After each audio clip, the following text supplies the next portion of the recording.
May kape. Kape lang. Kape, Kape, gatas, Milo. wala. Pan. Ito, barato ang size bill sa Kuanday ka. Sariyo. Sir. Dito eh. Pares ka Kuan. High roof. Pares ka boy first time. Yung yung hindi ba? Recon yan, Recon. Parehas sa kapoy first time. Na high roof TA64W for wagon. Every wagon. Okay, so ako po ay niya ko sa kuan. Niya ko sa Baybay City. Niya may ipalit din sa Baybay. Salamat sa Diyos sa iyang kamayo. Today is the birthday of my niece or pamangkin, si Kayla Baro del Carmen. Ugma, akin na naman. Ano na, ikulang na. 53 na ako bukas, 53 years of existence here in the world or here on earth. Salamat sa Ginoo. Ang favorite verse ko sa birthday ay Proverbs 3:1 and 2. Sabi doon ay ko lang yung doon nilalaman ng verse na yan. Yan ang verse na pang birthday na daw, ang pampahaba ng buhay ay yung sumunod sa mga commandments ng Diyos o yung kanyang salita. So yan ay pahahabain ng Diyos ang iyong buhay. May kangila pong Spanish bread tagdusrahan ako gipalit kay naluoy ko kay mao na rin natin yun. Ilawan na to. Nakuan ko sa na-remind ko sa kuan nag-remind ko sa price 45 kay gahapon actually galuto mi dito sa kuan sa Caridad. Yeah. Karon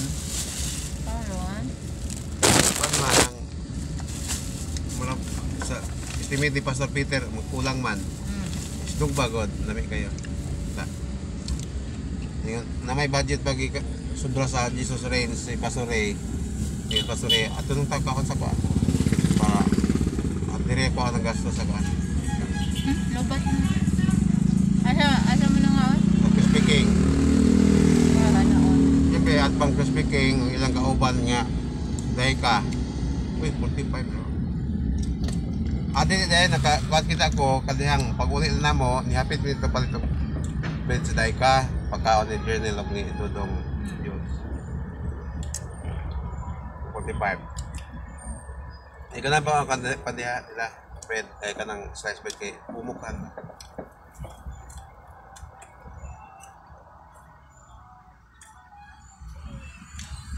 so mga kapatid, mga guys delicioso mag-vlog tayo kasi bye-bye tayo ngayon. Subukan natin mag-vlog. panis lang panis kapalit ko cake na may nanugo ng cake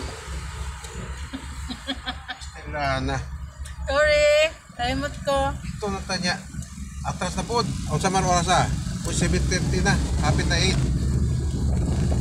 Pero ante. Naman, no? Wala na yung bread? Ano? Rice bread. Okay, so ito, vlog tayo. Ano, ganyan. Subukan natin ano, parang si ano ba, si Boy first time. Ito pala si ano, si Wanil. Dudong Wanil. Ano, TV. Oh, Wanil.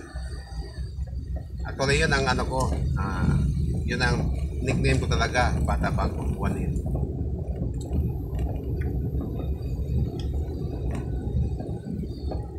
Saka, ano, dito sa ano po, dito sa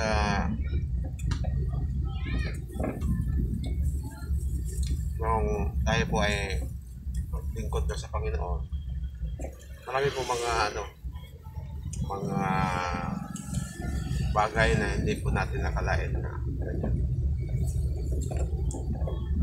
Ano lang talaga yan, by God's grace, na nangyari yan dahil po yan sa biyaya ng Diyos. So, yan po, makakapta natin ang biyaya ng Diyos or yung mga bagay na hindi dapat natin maangkin or mangyari sa ating buhay. Pero nangyayari dahil ano po, sa blessings ni God na ano. Okay. Kagaya niyang ano, yung actually ako po ay talagang ano, tahimik na tao, mahiyain. Ganon?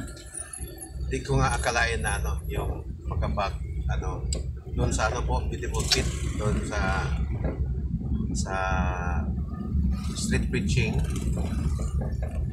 Actually, by God's grace lang talaga yan na ano, nakapagkanta ako dyan. Siyempre, ginawa ng Diyos,